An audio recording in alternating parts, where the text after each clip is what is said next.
भाई, जरा अपनी चाय का कुल्हड़ थामिए और सोचिए कि देश की राजनीति का वो कौन सा अखाड़ा है जहां बिना फुल स्टॉप के रोज एक नया ड्रामा लिखा जाता है। हाँ, सही पकड़े हैं, बात अपनी राजधानी दिल्ली की हो रही है, जहां की कुर्सी और यहां के सियासत में अपनी धाक जमाने वाली रेखा गुप्ता की कहानी किसी बॉलीवुड थ्रिलर से कम नहीं है।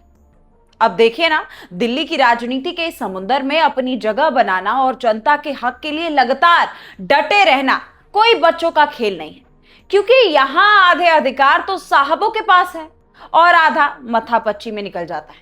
नमस्कार, आप देख रहे हैं बतकई चौक और मैं हूं आपके साथ गरिमा त्रिपाठी। दोस्तों, इसी के चतान और भारी हंगामे के बीच रेखा गुप्ता ने दिल्ली की राजनीति में एक ऐसा नया चैप्टर लिख दिया जिसने पूरे देश के बड़े बड़े दिग्गजों को अपनी रणनीति बदलने पर मजबूर करके रख दिया। सबसे बड़ा धमाका तो रेखा गुप्ता ने तब किया जब दिल्ली नगर निगम से लेकर के सड़कों तक उन्होंने जनता से जुड़ी बुनियादी समस्याओं को उठाने से कोई कसर नहीं छोड़ी। रेखा गुप्ता का सीधा सोचना था कि जब तक जमीनी स्तर पर बदलाव नहीं आएगा और हर तबके को उसका हक नहीं मिलेगा, तब तक दिल्ली का असली विकास कैसे संभव है। उन्होंने तो हर मंच पर बेहद आक्रामक और बेबाक अंदाज में अपनी बात रखी, जिसने विरोधियों के गले की फांस बना दी। और भला इस तेज तर्रार महिला नेता की घेराबंदी कैसे की जाए।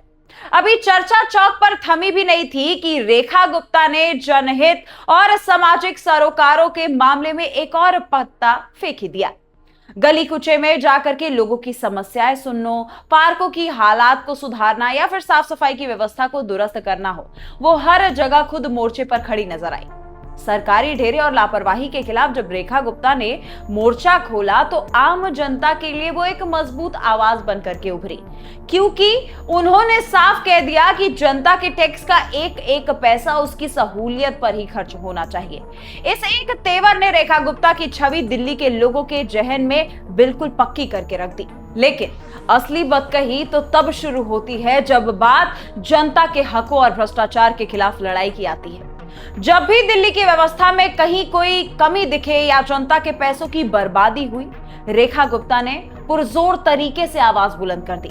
विरोधी चाहे कितना भी गोटियां बिछा ले, लेकिन रेखा गुप्ता ने जब जब सदन में लेकर के सड़कों तक अपना दांव खेला तो अच्छे अच्छे राजनीतिक चाणक्य हैरान रह गए कि पूरी ताकत और तर्कों के साथ किसी मुद्दे को आखिर कैसे रखा जाता है। महिलाओं की सुरक्षा की बात हो या उनके अधिकारों की रक्षा, रेखा गुप्ता ने हमेशा आगे आकर के नेतृत्व किया, जिसने दिल्ली की महिलाओं के बीच उन्हें एक ऐसे ताकत दे दी जिसे नजरअंदाज करना अब किसी के बस की बात नहीं है। गवर्नेंस को सुधारने और जनता के सीधे काम करवाने के मामले में तो रेखा गुप्ता ने गजब का जमीनी नेटवर्क तैयार किया।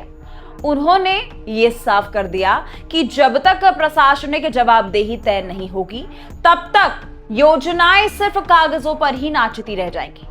राशन वितरण में पारदर्शिता की बात हो, पार्क का सौंदर्यीकरण हो या स्थानीय स्तर पर विकास कार्यों की मॉनिटरिंग, रेखा गुप्ता खुद आधी रात को भी ग्राउंड पर उतरने से नहीं कतराती थी। दिल्ली की जनता को एक ऐसे सजग और सुलभ नेता की आदत हो गई है जो सिर्फ चुनाव के वक्त नहीं बल्कि हर सुख दुख में उनके साथ खड़ी दिखाई देने लगी है। घर के बुजुर्गों की समस्या हो या नौजवानों के मुद्दे, रेखा गुप्ता ने हर वर्ग की तकलीफ को अपना समझा और उनके समाधान के लिए पूरी ताकत झोंक दी। अब सिक्के के दूसरे पहलू को देखिए, क्योंकि दिल्ली की राजनीति में टिके रहने का मतलब कांटों के ताज को पहनना है। रेखा गुप्ता का बहुत बड़ा सा समय तो व्यवस्था की कमियों और सत्ता के गलियारों में बैठे लोगों की मनमानी के खिलाफ लड़ने में निकल जाता है। हर मोड़ पर चुनौतियां, हर फैसले पर सियासी शह और माग का खेल। लेकिन रेखा गुप्ता की खासियत ये रही कि उन्होंने हर टकराव और हर चुनौती को अपनी ताकत बना लिया और जनता के सामने खुद को एक ऐसे लड़ाके के रूप में पेश किया जो दिल्ली के हक और इंसाफ के लिए अकेले पूरी व्यवस्था से भिड़ जाती है। हालांकि जब दिल्ली की सफाई व्यवस्था, प्रदूषण या फिर किसी स्थानीय मुद्दे पर बहस छिड़ती है तो चौक पर तीखे सवाल भी दाग दिए जाते हैं।